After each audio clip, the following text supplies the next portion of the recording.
Anfal ayat 41.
Assalamualaikum warahmatullahi wabarakatuh.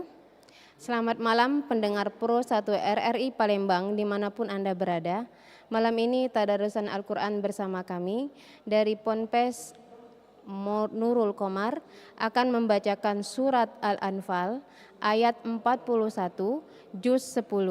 Selamat mengikuti.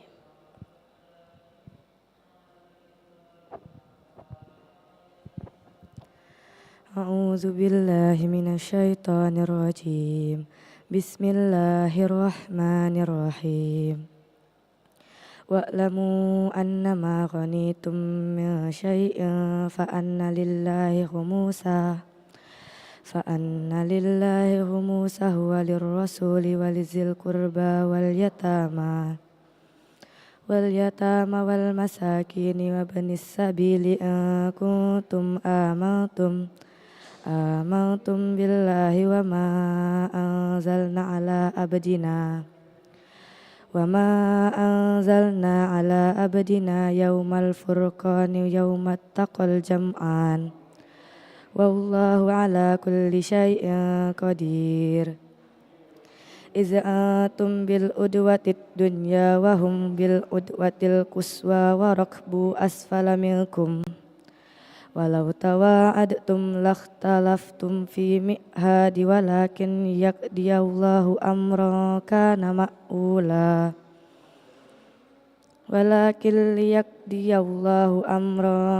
maf'ula liyahlika man halaka an bayyinati wa yahya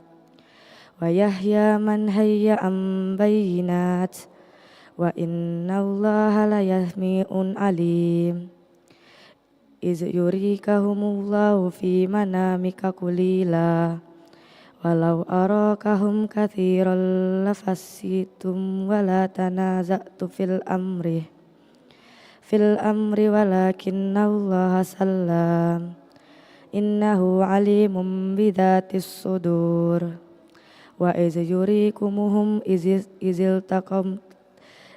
taqaitum fi a'yunikum qalilan wa yukallilukum fi a'yunihim في أعينهم ليقضي الله أمرا كان مفعولا وإلى الله ترجع الأمور يا أيها الذين آمنوا إذا لقيتم فئة فاثبتوا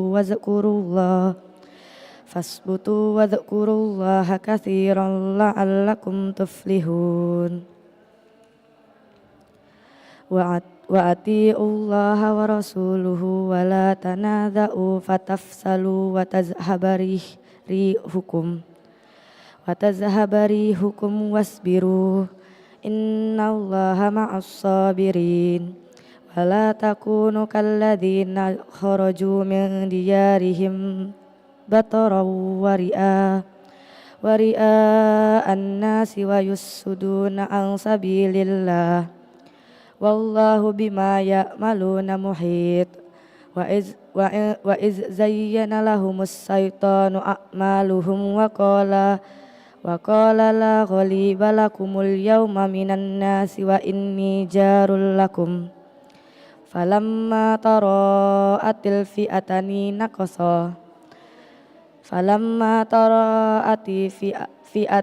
نقص على عقبيه وقال إني بريء منكم إني أرى ما لا ترون إني أخاف الله والله شديد العقاب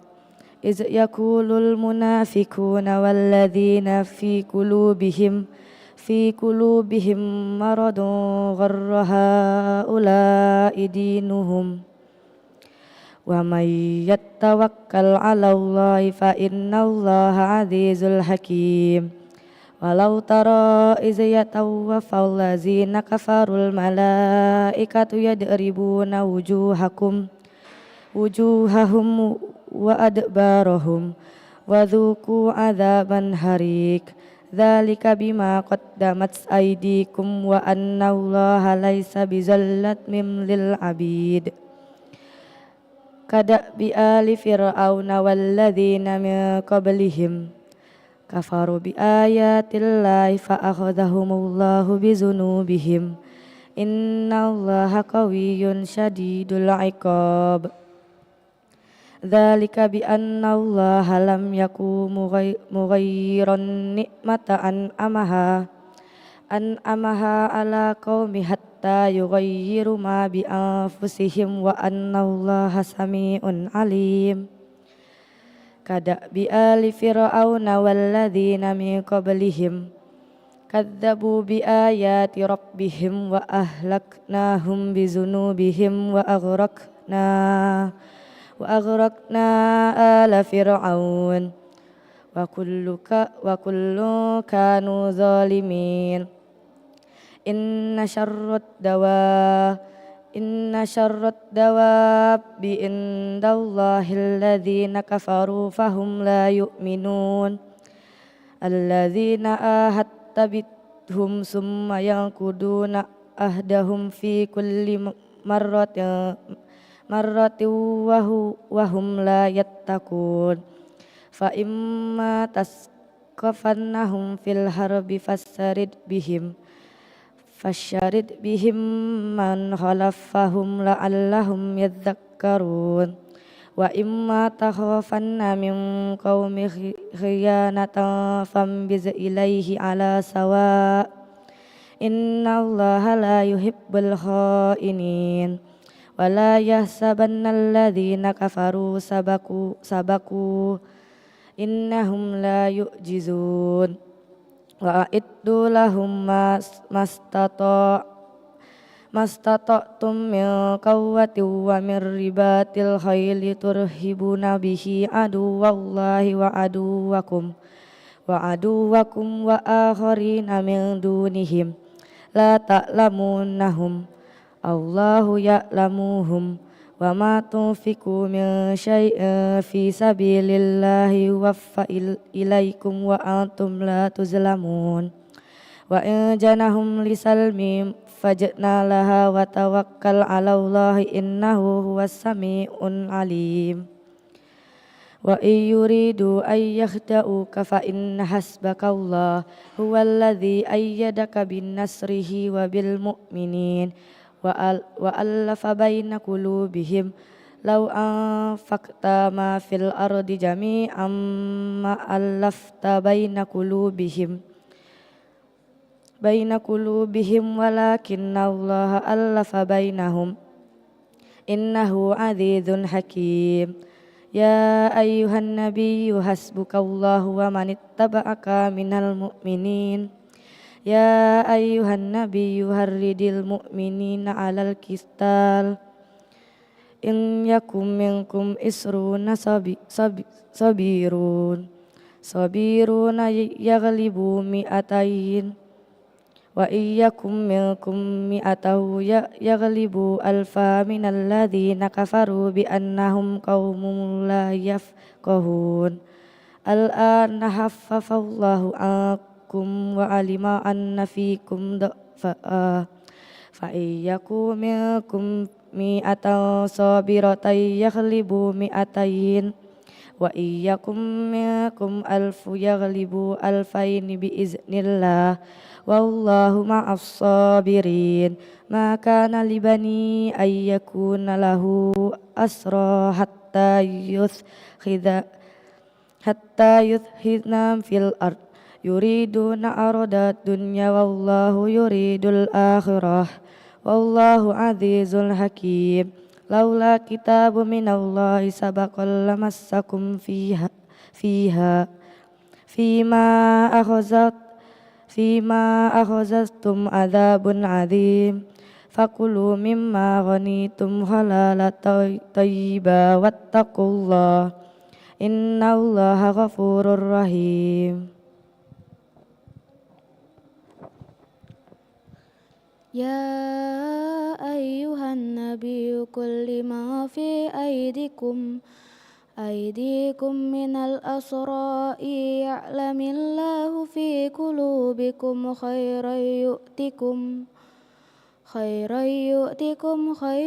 mimma ukhidha minkum wa yaghfir lakum wallahu ghafurur rahim. Wa in yuridu khiyanataka faqad khanullaha min qablu fa'amkana minhum wallahu alimun hakim. Innal ladzina amanu wa hajaru wa jahadu bi amwalihim wa anfusihim fi sabilillahi walladzina awaw wa nasaru ulaika ba'duhum awliya'u ba'd walladzina amanu wa lam yuhajiru ma lakum min walayatihim min syai'in hatta yuhajiru. Wa in istansarukum fid dini fa'alaikumun nasru illa ala qaumin bainakum wa bainakum mitsaq wallahu bima ta'maluna basir. Walladzina kafaru ba'duhum awliya'u ba'd illa taf'aluhu takun fitnatun fil ardi wa fasadun kabir. Walladzina amanu wa hajaru wa jahadu fi sabilillahi walladzina awaw wa nasaru ulaika humul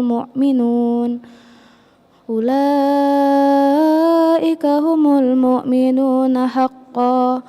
lahum maghfiratu wa rizqun karim. Walladzina amanu min ba'du wa hajaru wa jahadu ma'akum faulaika minkum wa ulul arham ba'duhum awla bi ba'din fi kitabillah innallaha bikulli syai'in alim. براءة من الله ورسوله إلى الذين عاهدتم من المشركين فسيحوا في الأرض 4 أشهر واعلموا أنكم غير معجز الله وأن الله مخزي الكافرين وأذان من الله ورسوله إلى الناس يوم الحج الأكبر أن الله بريء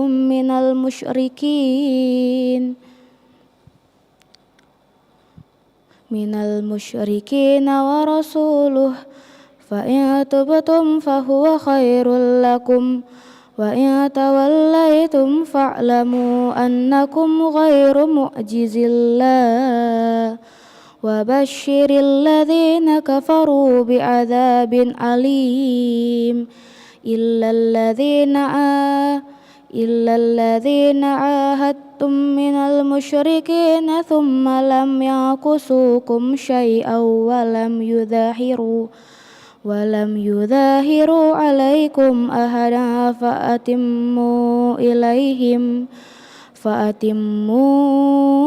إليهم أحدهم إلى مدتهم إن الله يحب المتقين فإذا سلخ الأشهر الحرم فاقتلوا المشركين حيث وجدتموهم وخذوهم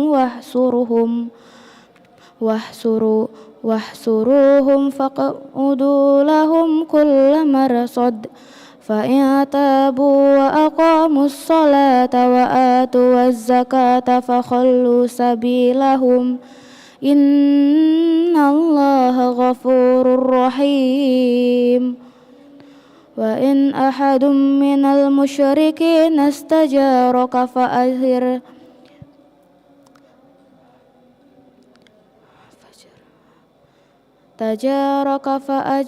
حتى يسمع كلام الله ثم أبلغه مأمنه ذلك بأنهم قوم لا يعلمون كيف يكون للمشركين عهد عند الله وعند رسوله إلى الذين عاهدتم عند المسجد الحرام فما استقاموا لكم فاستقيموا لهم إن الله يحب المتقين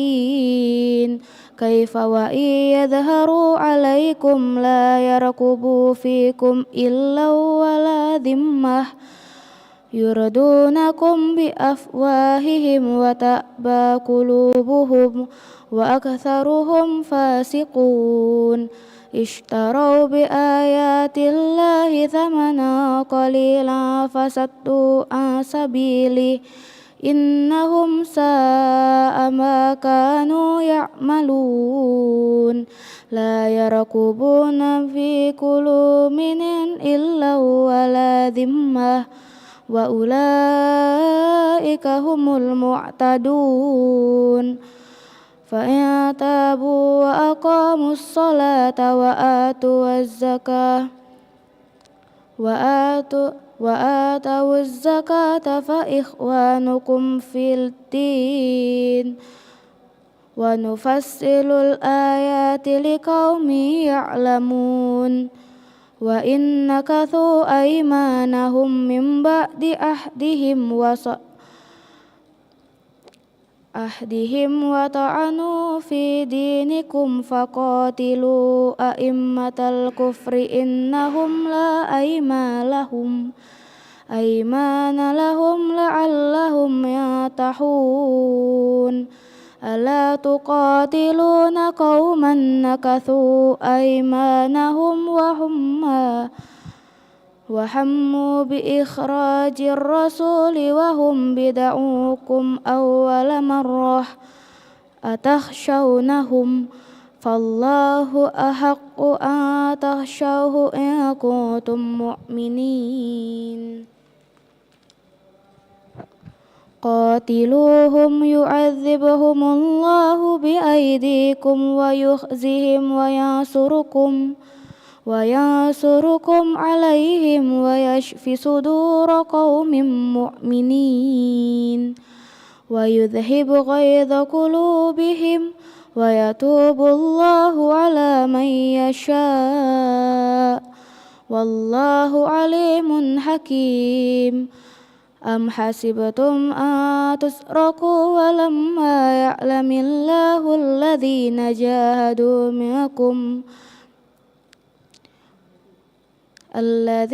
جاهدوا منكم ولم يتخذوا من دون الله ولا رسوله ولا المؤمنين وليجة والله خبير بما تعملون ما كان للمشركين أن يعمروا مساجد الله شاهدين على أنفسهم بالكفر أولئك حبطت أعمالهم وفي النار هم خالدون إنما يعمر مساجد الله من آمن بالله واليوم الآخر وأقام الصلاة وآتى الزكاة ولم يخش إلا الله ما عسى أولئك أن يكونوا من المهتدين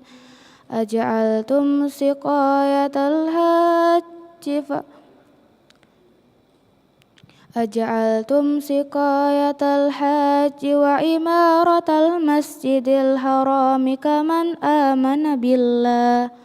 آمن بالله واليوم الآخر وجاهد في سبيل الله لا يستهون عند الله والله لا يهدي القوم الظالمين الذين آمنوا وهاجروا وجاهدوا في سبيل الله بأموالهم وأنفسهم أعظم درجة عند الله وأولئك هم الفائزون. أعوذ بالله من الشيطان الرجيم يبشرهم ربهم برحمة منه ورضوان وجنات لهم فيها نعيم مقيم خالدين فيها أبدا إن الله عنده أجر عظيم يا أيها الذين آمنوا لا تتخذوا آباءكم وإخوانكم أولياء إن استحبوا الكفر على الإيمان ومن يتولهم منكم فأولئك هم الظالمون قل إن كان آباؤكم وأبناؤكم وإخوانكم وأزواجكم وعشيرتكم وأموال اقترفتموها وتجارة تخشون كسادها ومساكن ترضونها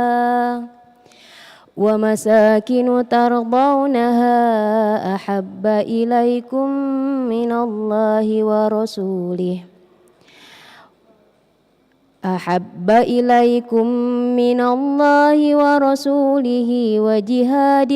في سبيله فتربصوا حتى يأتي الله بأمره والله لا يهدي القوم الفاسقين لقد نصركم الله في مواطن كثيرة ويوم حنين إذ أعجبتكم كثرتكم فلم تغن منكم شيئا وضاقت عليكم الأرض بما رحبت ثم وليتم مدبرين ثم أنزل الله سكينته على رسوله وعلى المؤمنين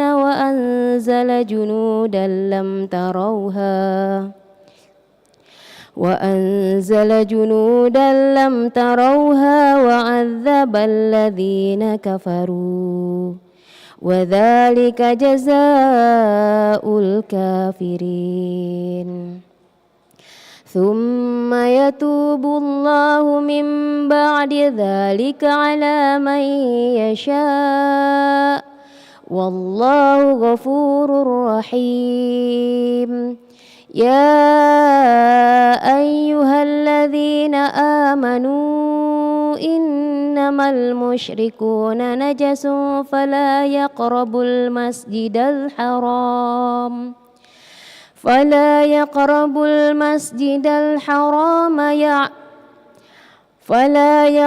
المسجد الحرام بعد عامهم هذا وإن خفتم عيلة فسوف يغنيكم الله من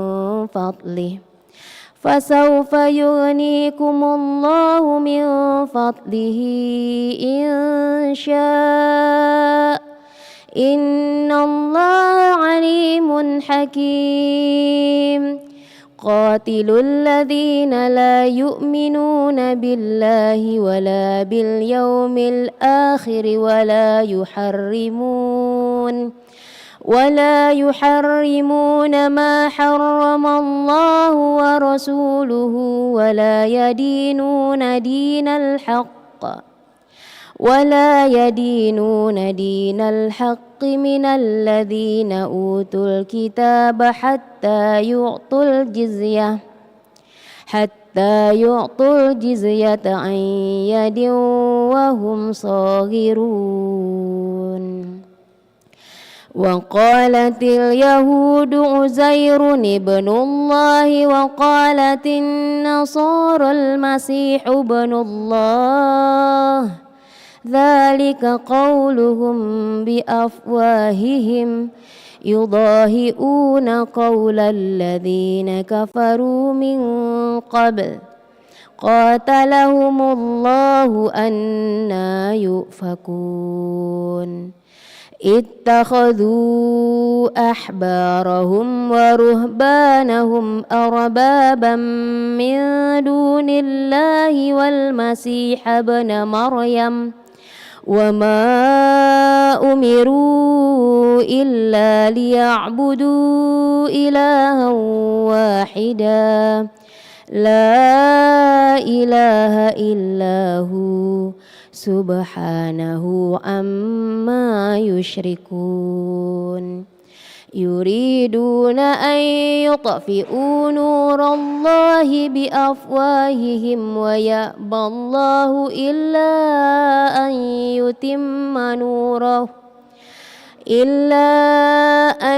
يتم نوره ولو كره الكافرون هو الذي أرسل رسوله بالهدى ودين الحق ليظهره على الدين كله ولو كره المشركون يا أيها الذين آمنوا إن كثيرا من الأحبار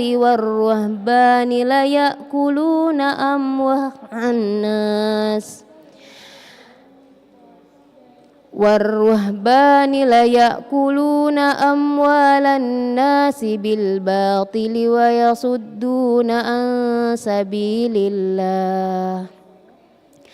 والذين يكنزون الذهب والفضة ولا ينفقونها في سبيل الله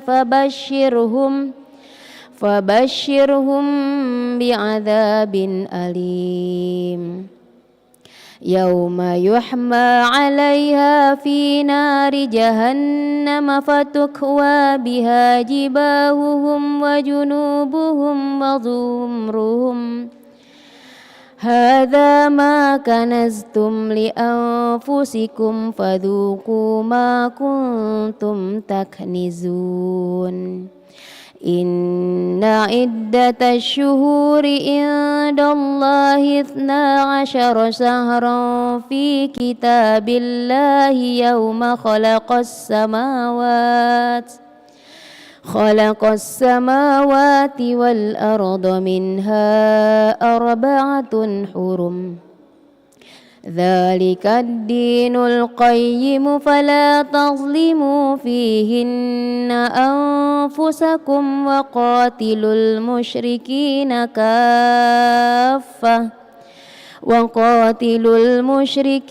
كافة كما يقاتلونكم كافة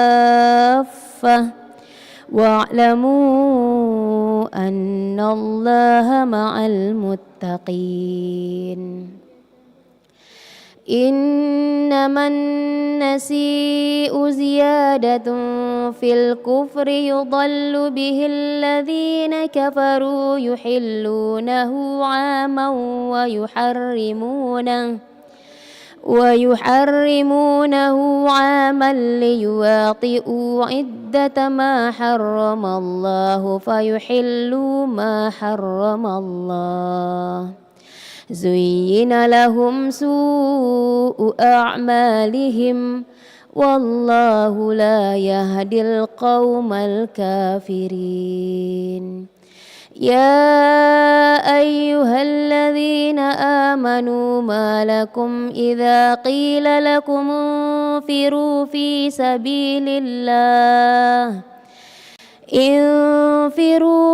سبيل الله اثاقلتم إلى الأرض أرضيتم بالحياة الدنيا من الآخرة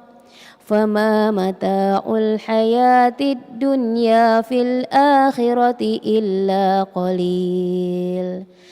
إلا تنفروا يعذبكم عذابا أليما ويستبدل قوما غيركم ولا تضروه شيئا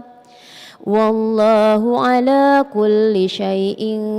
قدير إلا تنصروه فقد نصره الله إذ أخرجه الذين كفروا ثاني اثنين إذ هما في الغار إذ يقول لصاحبه لا تحزن إن الله معنا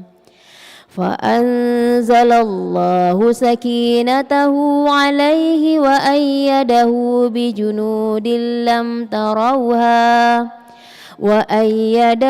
بجنود لم تروها وجعل كلمة الذين كفروا السفلى وكلمة الله هي العليا والله عزيز حكيم انفروا خفافا وثقالا وجاهدوا بأموالكم وأنفسكم في سبيل الله ذلكم خير لكم إن كنتم تعلمون لو كان عرضا قريبا وسفرا قاصدا لاتبعوك ولكن بعدت عليهم الشقة وسيحلفون بالله لو استطعنا لخرجنا معكم يهلكون أنفسهم والله يعلم إنهم لكاذبون عفى الله عنك لم أذنت لهم حتى يتبين لك الذين صدقوا وتعلم الكاذبين لا يستأذنك الذين يؤمنون بالله واليوم الآخر أن يجاهدوا بأموالهم وأنفسهم والله عليم بالمتقين إنما يستأذنك الذين لا يؤمنون بالله واليوم الآخر وارتابت قلوبهم فهم في ريبهم يترددون ولو أرادوا الخروج لأعدوا له عدة ولكن كره الله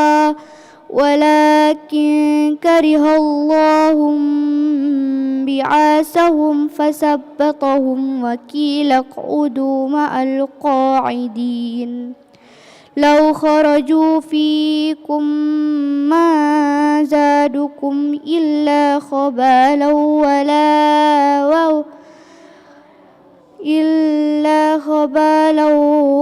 ولا أوضعوا خلالكم يبغونكم الفتنة وفيكم سماعون لهم والله عليم بالظالمين لقد ابتغوا الفتنة من قبل وقلبوا لك الأمور حتى جاء الحق وظهر أمر الله وهم كارهون ومنهم من يقول ائذن لي ولا تفتني ألا في الفتنة سقطوا وإن جهنم لمحيطة بالكافرين إن تصبك حسنة تسؤهم وإن تصبك مصيبة يقولوا قد أخذنا أمرنا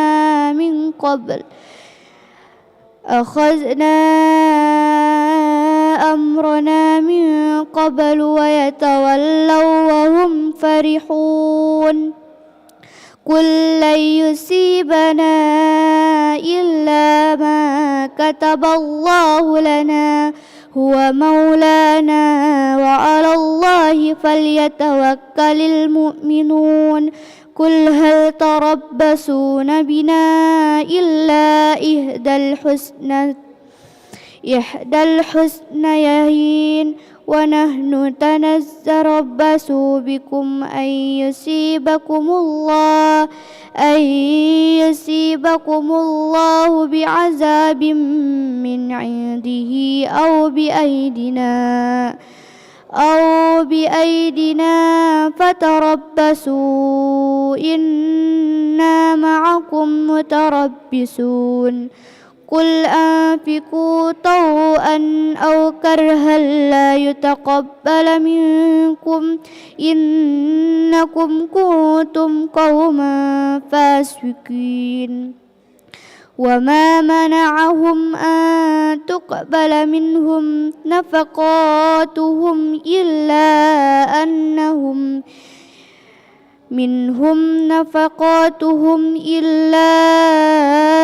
أنهم كفروا بالله وبرسوله ولا يأتون الصلاة إلا وهم كسالى ولا ينفقون إلا وهم كارهون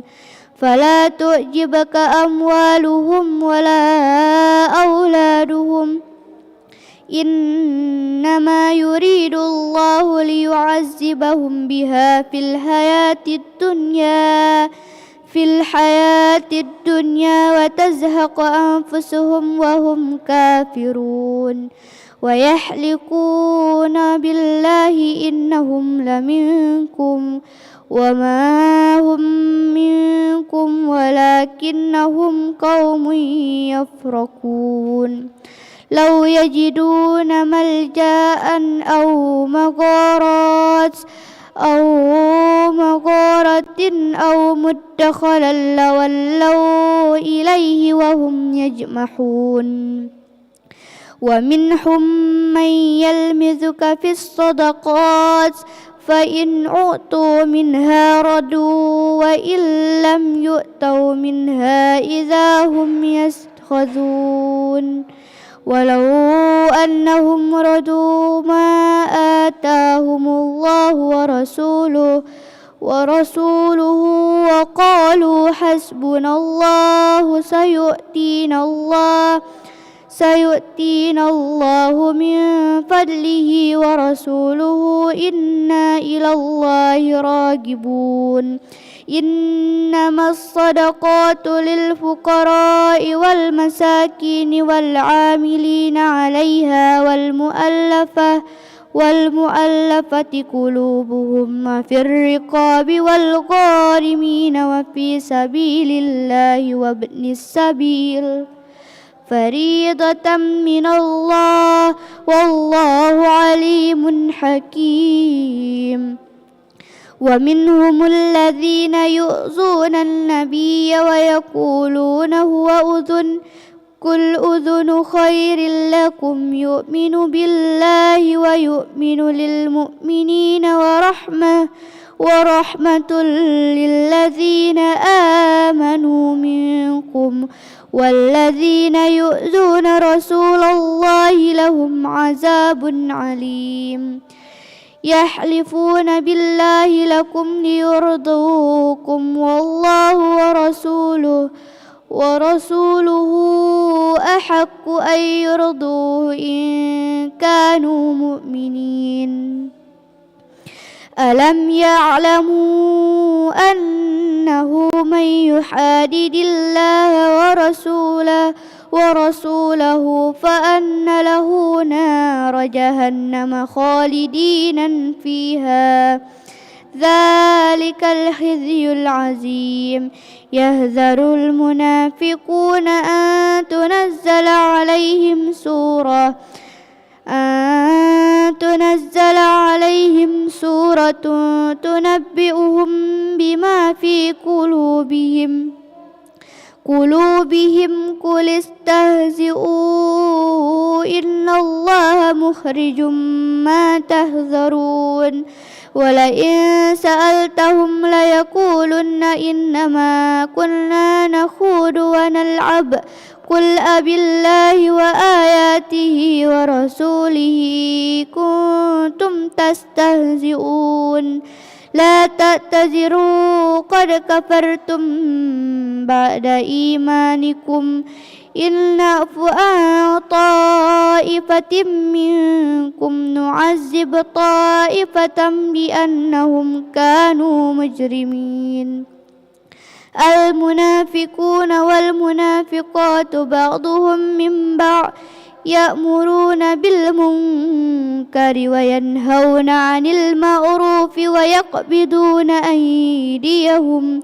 نسوا الله فنسيهم إن المنافقين هم الفاسقون وعد الله المنافقين والمنافقات والكفار نار جهنم خالدين فيها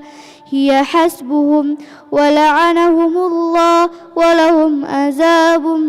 مقيم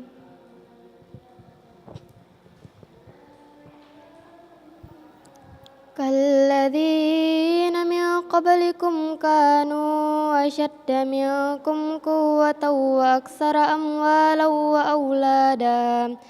فاستمتعوا بخلاقهم فاستمتعتم بخلاقكم كما استمتع الذين من قبلكم بخلاقهم وخضتم كالذي خاضوا أولئك حبطت أعمالهم في الدنيا والآخرة وأولئك هم الخاسرون ألم يأتهم نبأ الذين من قبلهم قوم نوح وعاد وثمود وقوم إبراهيم وأصحاب مدين أتتهم رسلهم بالبينات فما كان الله ليظلمهم ولكن كانوا أنفسهم يظلمون والمؤمنون والمؤمنات بعضهم أولياء بعض يأمرون بالمعروف وينهون عن المنكر ويقيمون الصلاة ويؤتون الزكاة ويطيعون الله ورسوله أولئك سيرحمهم الله إن الله عزيز حكيم وعد الله المؤمنين والمؤمنات جنات تجري من تحتها الأنهار خالدين فيها ومساكن طيبة في جنات عدن ورضوان من الله أكبر ذلك هو الفوز العظيم يا أيها النبي جاهد الكفار والمنافقين واغلظ عليهم ومأواهم جهنم وبئس المصير يحلفون بالله ما قالوا ولقد قالوا كلمة الكفر وكفروا بعد إسلامهم وهموا بما لم ينالوا وما نقموا إلا أن أغناهم الله ورسوله من فضله فإن يتوبوا يكو خيرا لهم وإن يتولوا يعذبهم الله عذابا أليما في الدنيا والآخرة وما لهم في الأرض من ولي ولا نصير ومنهم من عاهد الله لئن آتانا من فضله لنصدقن ولنكونن من الصالحين فلما آتاهم من فضله بخلوا به وتولوا وهم معرضون فعاقبهم نفاقا في قلوبهم إلى يوم يلقونه بما أخلفوا الله ما وعدوه وبما كانوا يكذبون ألم يعلموا أن الله يعلم سرهم ونجواهم وأن الله علم الغيوب الذين يلمزون المطوئين من المؤمنين في الصدقات والذين لا يجدون إلا جهدهم ويسخرون منهم سخر الله منهم ولهم عذاب أليم استغفر لهم أو لا تستغفر لهم إن تستغفر لهم 70 مرة فلن يغفر الله لهم ذلك بأنهم كفروا بالله ورسوله والله لا يهدي القوم الفاسقين فرح المخلفون بمقعدهم خلاف رسول الله وكرهوا أن يجاهدوا بأموالهم وأنفسهم في سبيل الله وقالوا لا تنفروا في الحر قل نار جهنم أشد حرا لو كانوا يفقهون فليضحكوا قليلا وليبكوا كثيرا